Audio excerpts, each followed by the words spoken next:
filled with excitement, fun, and is beyond limits. But the question is, are you ready to jump? If it is a yes, then you have jumped into the world of ultimate entertainment. Welcome to YOLO 247, a place of fun, indulgence, and endless surprises.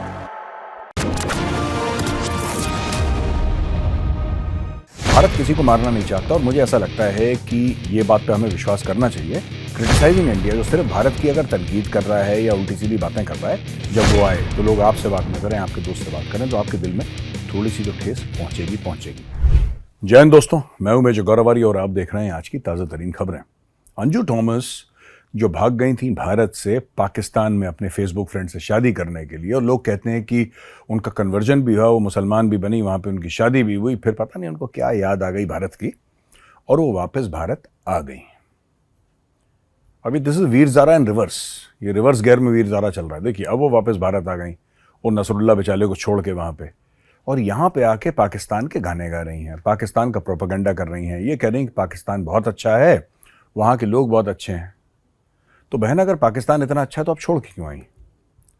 देखिए तो proof of the pudding is in the eating, और यही बात मुझे समझ में नहीं आई कि पाकिस्तान बहुत अच्छा है, पाकिस्तान के लोग बहुत अच्छे हैं, बड़े मेहमान नवाज लोग हैं, फलाना, तो छोड़ के क्यों आई? जैसे हमें देखिए, हमें पाकिस्तान की असलियत पता है, अंजू थॉमस से बहुत अच्छी तरीके से पता है, इसलिए हम आज तक पाकिस्तान गए नहीं।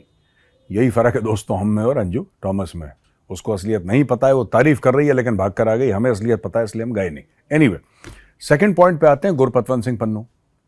तो अमेरिका की तरफ से प्रेशर है भारत पे कि आप पता लगाइए, ये निखिल गुप्ता है, ये मारना चाहता था, ब्ला। अच्छा देखिए, भारत किसी को मारना नहीं चाहता और मुझे ऐसा लगता है कि ये बात पे हमें विश्वास करना चाहिए कि India will not try to kill anybody who is similarly sort of criticising India, जो सिर्फ भारत की अगर तनकीद कर रहा है या उल्टी सीधी बातें कर रहा है, तो उसको अवॉइड करना चाहिए। अब ऐसा थोड़ा ना है कि मैं सड़क पे जा रहा हूँ, कोई कुत्ता मुझे काट ले, मैं भी कुत्ते को काट लूंगा, ये थोड़ा ना होता है। There should be a sense of balance, and मुझे नहीं लगता कि भारत ऐसा कुछ कर रहा है पन्नू के साथ। वैसे पन्नू को मारना कोई मुश्किल नहीं है दोस्तों, किसी एक शख्स को मारना इतना मुश्किल नहीं है, पता नहीं क्यों इसका इतना हवा बनाया जा रहा है। और मैं तो एक बात ये भी कहता हूँ ना कि यार अमेरिका को ये सब तो कहना ही नहीं चाहिए कि हमारे नागरिक को कोई मारने की कोशिश कर रहा है। अमेरिका ने तो दुनिया का और कौन सा ऐसा देश है जिसको अमेरिका ने छोड़ दिया है, जहाँ पे अमेरिका ने ऑपरेशन नहीं करे, सरकारें नहीं फिक्स करी, इलेक्शन नहीं फिक्स करे, सरकारें गिराई नहीं, उठाई नहीं, बैठाई नहीं। इराक पे इन्वेजन, कोरिया, वियतनाम, अफगानिस्तान ले लीजिए, that is the latest test case, Libya.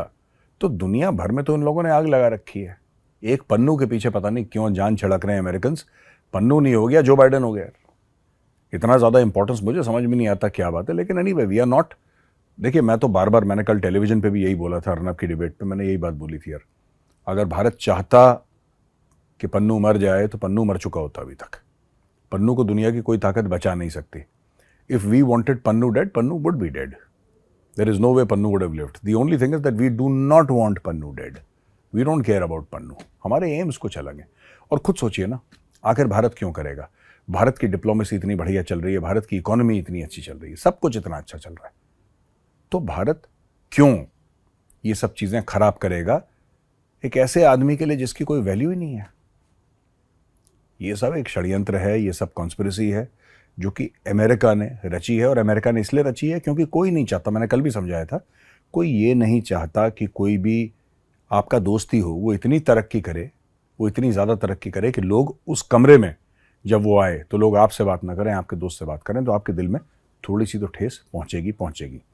अच्छा, आज भारत ने एक और अनाउंसमेंट कर दी दोस्तों, बड़ी ज़बरदस्त अनाउंसमेंट है, और ये अनाउंसमेंट है कि भारत ने कहा है कि 2.3 लाख करोड़ का 2.3 लाख करोड़ का डिफेंस के खर्चे पे भारत ने, जो डिफेंस एक्विजिशन काउंसिल है उसने बोला कि ठीक है डन, आप खर्च करो। उसमें करीब 97 तो उसमें जहाज़ हैं हमारे ये, और तेजस, उसमें कई सारे प्रचंड हैं, attack helicopters, light attack helicopters, उसमें आपके टॉर्पीडोज हैं कई सारे, उसमें 30-35 सुखोई 30 हैं, उनको अपग्रेडेशन की बात करें, कई सारी चीज़ें हैं। It's a huge thing which has come for the armed forces. देखिए हमारी जो स्क्वाड्रन स्ट्रेंथ है ना दोस्तों, एक ज़माने में अभी भी 42 होनी चाहिए थी स्क्वाड्रन स्ट्रेंथ, 42, हमारी थी 28 3 साल पहले।